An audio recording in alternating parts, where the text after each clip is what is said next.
Bismillahirrahmanirrahim. Assalamualaikum warahmatullahi wabarakatuh. Yang dihormati Encik Muhammad Faiz bin Bakri, merupakan pensyarah bagi subjek UBM 3252 dan rakan-rakan sekalian. Sebelum itu, saya ingin perkenalkan diri terlebih dahulu. Nama diberi Fatin Azimah binti Muhammad Khair.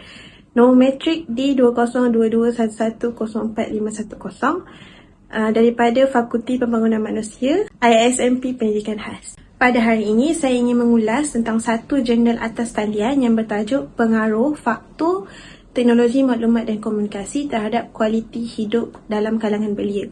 Jurnal ini telah dihasilkan oleh 3 orang penulis, iaitu Syazwana Aziz, Nuraini Abdul Raub dan Muhammad Fazil Ahmad Syukur. Dan ia dihasilkan pada tahun 2021. Jurnal ini membincangkan tentang kebaikan dan kekurangan yang timbul terhadap kualiti hidup belia dalam penggunaan teknologi maklumat dan komunikasi. Apabila kita fikir tentang teknologi maklumat dan komunikasi ini, ia merupakan teknologi atau alat yang sering digunakan oleh semua masyarakat, terutamanya dalam kalangan belia pada zaman kini. Tujuan jurnal ini dihasilkan adalah untuk meneliti kajian konsep berdasarkan kajian-kajian lepas bagi pengaruh teknologi maklumat dan komunikasi seperti media massa dan media sosial terhadap kualiti hidup bagi kalangan belia yang berumur 16 hingga 40 tahun. Permasalahan yang timbul dalam jurnal yang dihasilkan ini adalah adakah belia menggunakan teknologi maklumat dan komunikasi ini ke arah kebaikan ataupun keburukan.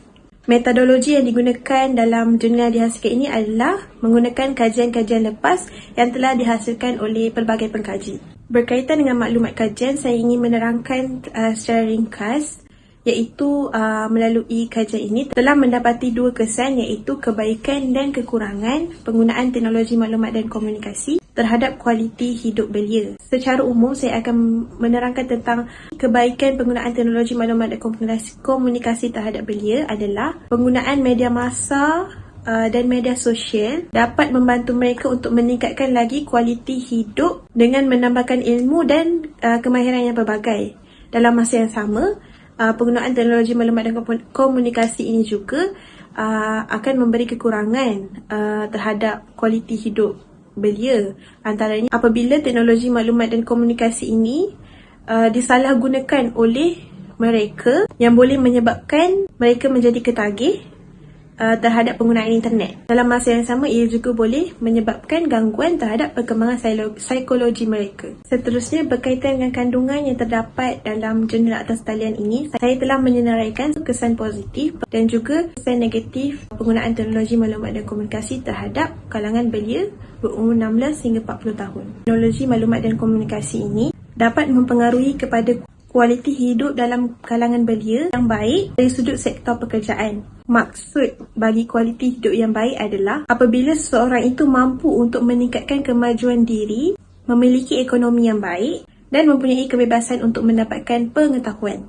Mengikut kajian Joshi 2013, teknologi maklumat dan komunikasi ini telah menyumbang kepada peningkatan sosial dan ekonomi seperti pekerjaan dan produktiviti yang lebih tinggi. Dalam masa yang sama, ia juga dapat meningkatkan pendapatan dalam kalangan belia. Meningkatkan kualiti hidup ini adalah satu sasaran utama bagi belia yang telah bekerja dan berkahwin. Jika ada kesan positif, pasti ada kesan negatifnya juga.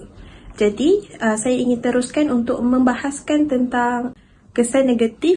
Bagi kesan negatif ini akan difokuskan bagi belia yang berumur 16 hingga 25 tahun. Menurut Holden 2011, pelajar masa kini lebih gemar untuk menghabiskan masa berjam-jam di hadapan komputer semata-mata untuk mencari kepuasan diri dengan melayari internet. Golongan belia ini adalah golongan yang paling mudah untuk mempelajari tentang teknologi maklumat dan komunikasi. Tetapi kecekapan ini akan menjejaskan kualiti dalam pelajaran jika ia disalahgunakan. Itu boleh menyebabkan penurunan pencapaian akademik pelajar. Secara konklusinya, penggunaan teknologi maklumat dan komunikasi ini adalah bergantung kepada sifat dan tanggungjawab seseorang individu tersebut.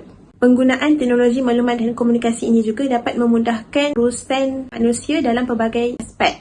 Jadi, beringatlah sewaktu menggunakan teknologi maklumat dan komunikasi ini supaya tidak menyebabkan segi ketagihan yang melampau, lebih-lebih lagi dalam kalangan belia yang telah dianggap sebagai bakal pemimpin dan harapan negara. Sekian, terima kasih.